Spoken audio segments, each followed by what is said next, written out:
अखिल भारतीय कांग्रेस पर अक्सर ये आरोप लगते हैं, या राहुल गांधी, क्योंकि अभी वो सर्वे सर्वा है पार्टी के, चाहे वो भले अपने आप को सांसद कहते हो, लेकिन पार्टी तो उन्हीं के भरोसे चल रही है और पार्टी का फेस वही है। उन पे आरोप ये लगता है कि वो कहीं ना कहीं अ, विपक्ष के साथ या बाकी विरोधी दल जो है, भाजपा विरोधी जो दल है, उनको कहीं एक करने में नाकाम रहते हैं, या राज्यों में उनका गठबंधन फेल होता है। इसे थोड़ा हमें विश्लेषण करने के पहले इतिहास में जाना होगा। आजादी के बाद लगातार कांग्रेस सत्ता में रही 60 साल तक। बीच में एक दो एक्सपेरिमेंट हुए, लेकिन वो फेल हो गए। और कांग्रेस जम्मू कश्मीर से लेकर कन्याकुमारी तक कांग्रेस लगातार हर राज्य में अपना वजूद बना के हुई हुई पार्टी थी। सबसे पहले दक्षिण की बात करें तो दक्षिण में कांग्रेस फेल हो गई। मतलब कांग्रेस का तमिलनाडु में डीएमके एआईडीएमके, मतलब डीएमके और उसके बाद से एआईडीएमके जो डीएमके से निकली, उससे कांग्रेस तमिलनाडु से बाहर हो गई। फिर वो कहीं ना कहीं सत्ता में रहती भी तो कभी एआईएडीएमके के साथ तो डीएमके के साथ, ये ऐसा चलता रहा। केरल में लेफ्ट और कांग्रेस ये लगातार प्रतिद्वंदी रहे। कर्नाटक में कांग्रेस का कब्जा था, आंध्र प्रदेश में कांग्रेस का कब्जा था, क्योंकि तब कंबाइन आंध्र प्रदेश था, अभी तेलंगाना और आंध्र प्रदेश हुए। दक्षिण में सबसे पहले तमिलनाडु हाथ से गया, लेकिन कर्नाटक, आंध्र प्रदेश, केरल, इसके भरोसे कांग्रेस ने तमिलनाडु को निग्लेक्ट किया। अब पूर्व में यदि आप आए तो बंगाल में वामपंथी दलों के उदय के साथ कांग्रेस हाशिए पे चली गई और फिर कांग्रेस कभी सत्ता में नहीं आई। या केंद्र में कई बार कांग्रेस को वामपंथी दलों का सहयोग लेना पड़ता था। इस कारण भी कांग्रेस ने अपने संगठन को वहां पे उतनी ताकत नहीं दी जितनी देनी चाहिए थी। इसकी परिणति यह हो गई कि कांग्रेस वहां समाप्ति की ओर चली गई और कांग्रेस की ही ममता बनर्जी को यह लगा यदि केंद्र हमें ताकत नहीं देता है तो अपने बलबूते पे हमें उतरना चाहिए, और तृणमूल कांग्रेस का जन्म हुआ और अब वर्तमान में वो सत्ता में है। तो कांग्रेस वहां से गायब हो गई।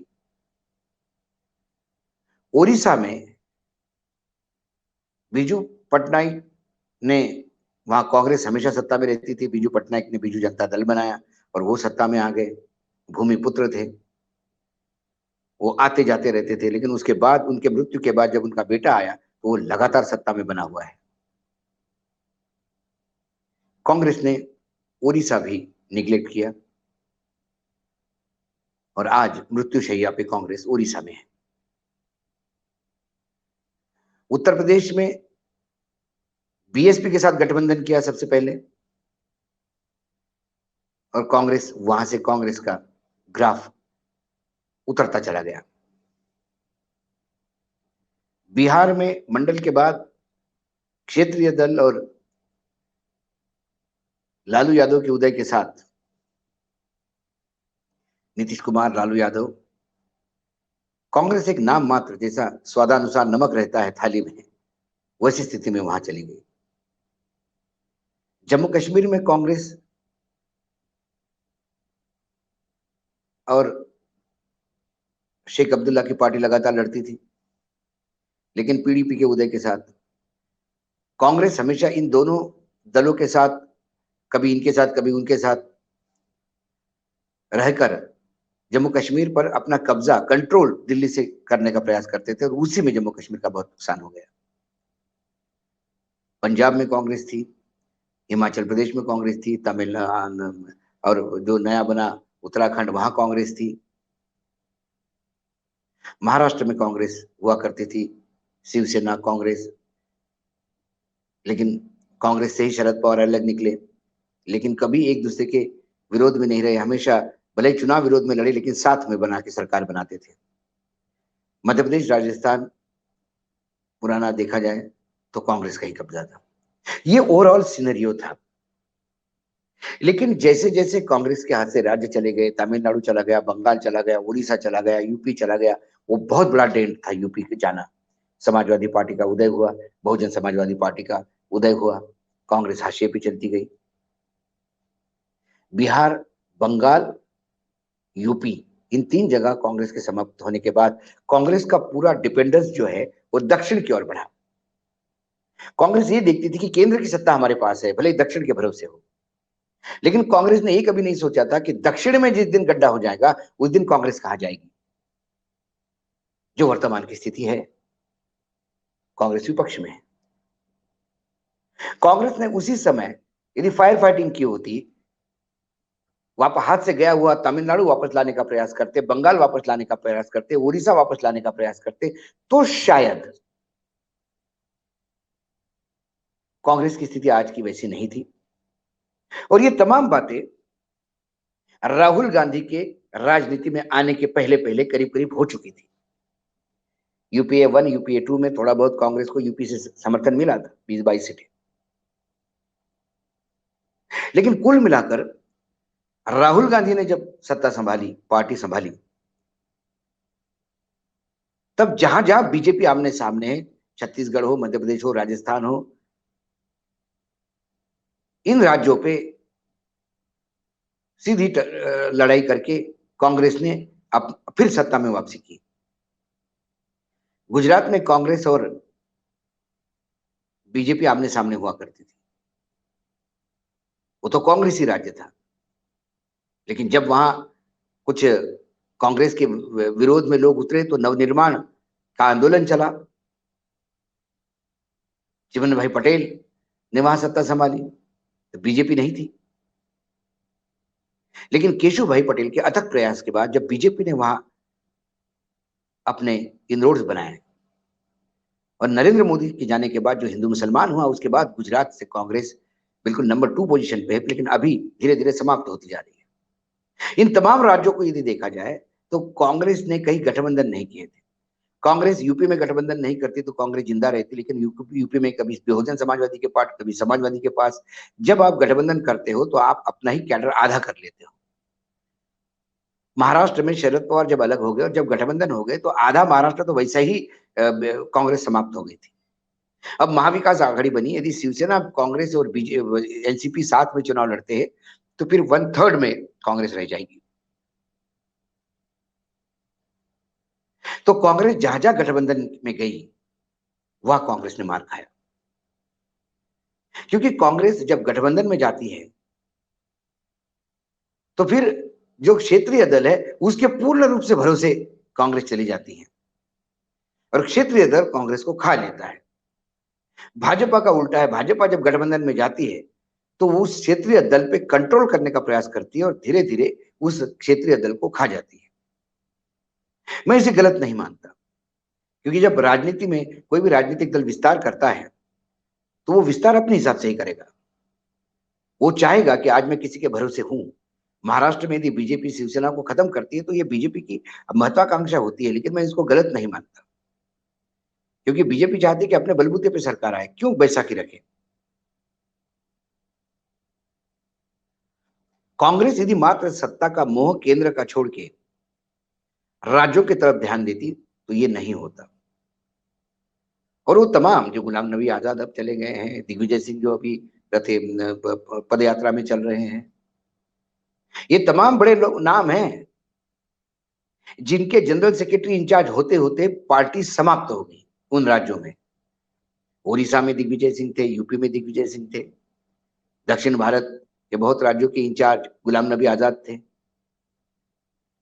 सवाल गुलाम नबी आजाद को भी पूछना चाहिए। आप कहते हो पार्टी ने क्या दिया मुझे। पार्टी ने तो बहुत कुछ दिया, आपने पार्टी को क्या दिया। आप जिस दक्षिण राज्यों में थे वहां तो पार्टी का सुपड़ा साफ करवाया, क्योंकि ये तमाम व्हीलर डीलर जो थे ये लगातार शीर्ष जो नेतृत्व था कांग्रेस का, इसको ये बताते रहे कि हम केंद्र में सत्ता में हैं, आप चिंता मत करो। और इसी का चांस लेते लेते क्षेत्रीय दल और जहां क्षेत्रीय दल नहीं है, जहां सीधा भाजपा आमने सामने है, वहां भाजपा ने अपनी जगह बनाई। बंगाल में आज भाजपा नंबर 2 पोजीशन पे है, उसने लेफ्ट और कांग्रेस की जगह ले ली है। आने वाले समय में बंगाल में चुनाव तृणमूल कांग्रेस और बीजेपी में होगा। उड़ीसा में बीजेडी और बीजेपी आमने सामने है, वहां कांग्रेस हाशिए पे है। यूपी में तो बीजेपी पूर्ण रूप से कब्जा करके बैठी है। अब समाजवादी, बहुजन समाजवादी, कांग्रेस, इन तीनों को ये देखना होगा कि धीरे धीरे समाप्त होना है या कुछ करके साथ में आना है। बिहार में नीतीश बाबू बहुत जल्दी उन्हें समझ में आ गया और उन्होंने फिर अपना एक गठबंधन नया तैयार किया और बीजेपी के सामने है। लेकिन आने वाले चुनाव में आरजेडी, जनता दल यूनाइटेड के सामने बीजेपी रहेगी।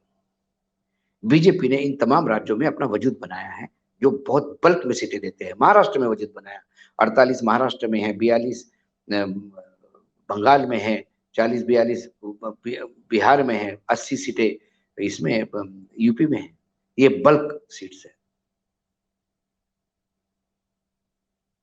और जब नया नेतृत्व परिवर्तन होता है तो युवा कुछ नई सोच लेके आते हैं। राहुल गांधी को लगा कि डेमोक्रेसी होनी चाहिए पार्टी में। ये क्या है, नेता के बेटा नेता बनते हैं। वो खुद स्वयं कई बार कह चुके हैं कि भाई मुझे मुझे यदि मैं नहीं होता गांधी परिवार से तो मैं कहाँ होता। उन्होंने यूथ कांग्रेस का चुनाव का प्रयास करके देखा, लेकिन वहां पे भी नेताओं की बेटे आ गए। और जब केंद्रीय नेतृत्व बहुत ज्यादा लोकतांत्रिक हो जाता है तो पार्टी में अराजकता मचती है। ये सच्चाई है लोकतंत्र की। ये लोकतंत्र अच्छा तब चल सकता है कि ऊपर एक कोई तानाशाह हो। इंदिरा गांधी के समय एक आयरन ग्रिप थी। आज बीजेपी में नरेंद्र मोदी के सामने कोई मुंह उठाने की हिम्मत नहीं करते। यही ताकत है नरेंद्र मोदी की कि वो जब चाहे किसी को बदल सकते हैं, पूरा कैबिनेट बदल सकते हैं, किसी मुख्यमंत्री को बदल सकते हैं, कोई चू नहीं करता। लेकिन छत्तीसगढ़ में लगातार 2.5 साल को लेकर झगड़े चल ही रहे हैं। राजस्थान में झगड़े चल रहे हैं। मध्य प्रदेश में झगड़े इतने ज्यादा हो गए कि हाथ से सरकारी चली गई। जिन लोगों का पार्टी के प्रति कोई कंट्रीब्यूशन नहीं है, जतिन प्रसाद हो गए, कई ऐसे युवा जो राहुल गांधी के साथ जुड़े थे, ये पार्टी पे परजीवी पैरासाइट बन के उभरे और फिर मुझे क्या और तुझे क्या इसमें पड़ रहे हैं। तो कुल मिलाकर कांग्रेस ने जो आज तक किया है उससे एक सबक जरूर लिया उन्होंने कि यदि क्षेत्रीय दलों के साथ चुनाव के पहले तालमेल करते हैं तो जो पार्टी का वजूद है वहां समाप्त होता है। तो जितने भी गठबंधन हैं, ये चुनाव के नतीजों के बाद के गठबंधन ही कामयाब हुए।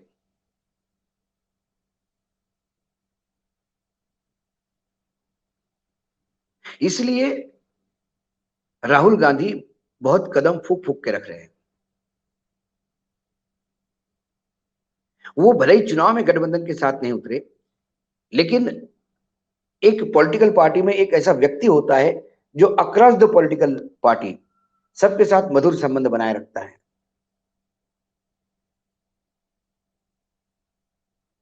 शरद पवार की बात करें तो वो सभी राजनीतिक दलों से मधुर संबंध रखते हैं, भले ही राजनीतिक दल उनको विश्वास नहीं रखते। प्रमोद महाजन थे जो अक्रॉस द पार्टी लाइन सभी, मतलब उनके पार्टी में जितने लोगों से अच्छे संबंध थे उससे ज्यादा संबंध उनके बाकी विपक्षी दलों से होते हुआ करते थे।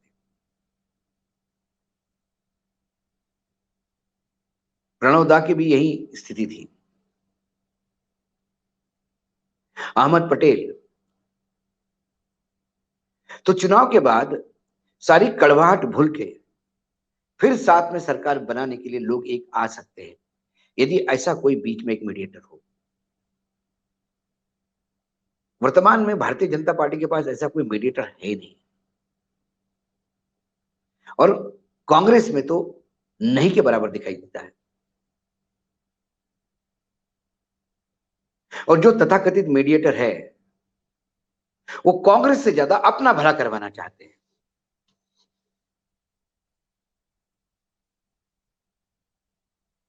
उदाहरण के तौर पर यदि राजू शुक्ला की बात करें, वो हिमाचल के इंचार्ज हुए हैं। स्ट्रेटेजिकली उन्होंने हिमाचल प्रदेश लिया है, क्योंकि अनुराग ठाकुर, जयेश शाह, अमित शाह के बेटे राजू शुक्ला, ये क्रिकेट डिप्लोमेसी का एक गुट है।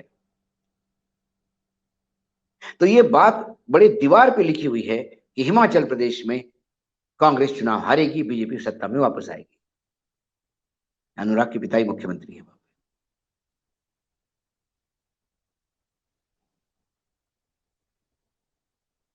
तो जब ऐसे लोग कांग्रेस में ऊपर हैं, तो वो विपक्ष को या बीजेपी को फायदा पहुंचाने के लिए ज्यादा काम करते हैं, बतौर अपने पार्टी का फायदा होने का। इसलिए राहुल गांधी विपक्ष के साथ टेलीफोन पे अच्छी बात कर लेते हैं, चाहे सीताराम येचुरी हो, चाहे शरद पवार हो, चाहे आदित्य ठाकरे या उद्धव ठाकरे हो, चाहे ममता दीदी हो, चाहे अखिलेश हो, चाहे मायावती हो, या चाहे तेजस्वी हो, या उमर अब्दुल्ला हो। बातचीत तो सभी से करते हैं, लेकिन चुनाव में तालमेल यदि उनको अपनी पार्टी फिर से खड़ी करनी होगी, तो हर राज्य में चुनाव लड़ना होगा, चाहे परिणति कुछ भी हो। तभी जाके पार्टी धीरे धीरे उभरना शुरू होगी, जहां समाप्त होगी। आज भी तमिलनाडु में वो डीएमके के भरोसे है, बिहार में आरजेडी के भरोसे है, जनता दल यूनाइटेड अब ज्वाइंट हो गया। इसलिए वो एक ऐसी दूरी बना के रखते हैं कि व्यक्तिगत रूप से तो सबसे संबंध है, लेकिन पॉलिटिकल डिसीजन लेने में कांग्रेस को अपना वजूद बचा कर रखने के लिए चुनाव तो लड़ना पड़ेगा। हाँ, वोट डिवाइड होगा, लेकिन फिर उनके पॉकेट्स भी ढूंढने होंगे। यदि एक राज्य में जहां बहुत ज्यादा मजबूत है, उस क्षेत्र में यदि आप सीटें ले आते हैं, तो चुनाव के उपरांत गठबंधन में बहुत मदद मिलती है। और बाकी जगह जहां आप वीक हो, वहां कम से कम भले ही चुनाव उम्मीदवार हार जाए, लेकिन कैडर तो जिंदा होता है। राहुल गांधी के सामने सत्ता में आने से ज्यादा पार्टी को पुनर्जीवित करने का बहुत बड़ा संकट है, जिससे वो जूझ रहे हैं। यही कारण है कि लगता है वो विपक्ष के साथ कोऑर्डिनेट नहीं कर रहे। वो हो सकता है उनकी स्ट्रेटेजी है, लेकिन विपक्ष के साथ उनके संबंध भी अच्छे हैं। यही कारण है कि कोई भी विपक्ष का बड़ा नेता हो, जब राहुल गांधी की बात करता है तो बोलता है कि हमारी बात हुई है। हाँ, जहां पे वो स्वयं प्रतिद्वंदी है, तेलंगाना में जो टीएसआर है, उसके सामने कांग्रेस लड़ रही है, तो वहां वो दोस्ती हो नहीं सकती। दिल्ली में केजरीवाल के सामने है, वो दोस्ती नहीं हो सकती। पंजाब में वो केजरीवाल के सामने होंगे, तो केजरीवाल से वो दोस्ती नहीं हो सकती, वो व्यक्तिगत संबंध भी नहीं हो सकते।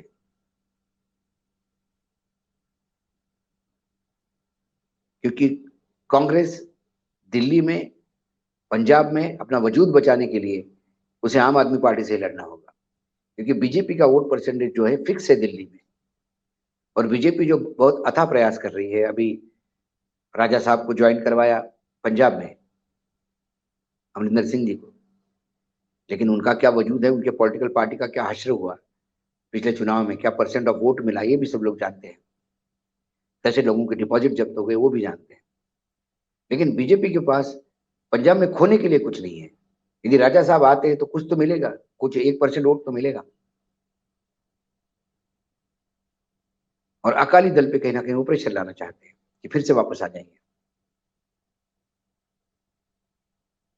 तो 2024 के चुनाव से ज्यादा पार्टी यदि जिंदा करना हो, विपक्ष के साथ व्यक्तिगत संबंध तो रख सकते हैं, लेकिन गठबंधन चुनाव के पूर्व बहुत मुश्किल सा लगता है। और आप हमसे जुड़े रहने के लिए सब्सक्राइब करें YouTube पर, फॉलो करें Twitter पर और लाइक करें Facebook पर। और ज्यादा जानकारी के लिए आपको टाइप करना होगा सिर्फ न्यूज़ नशा।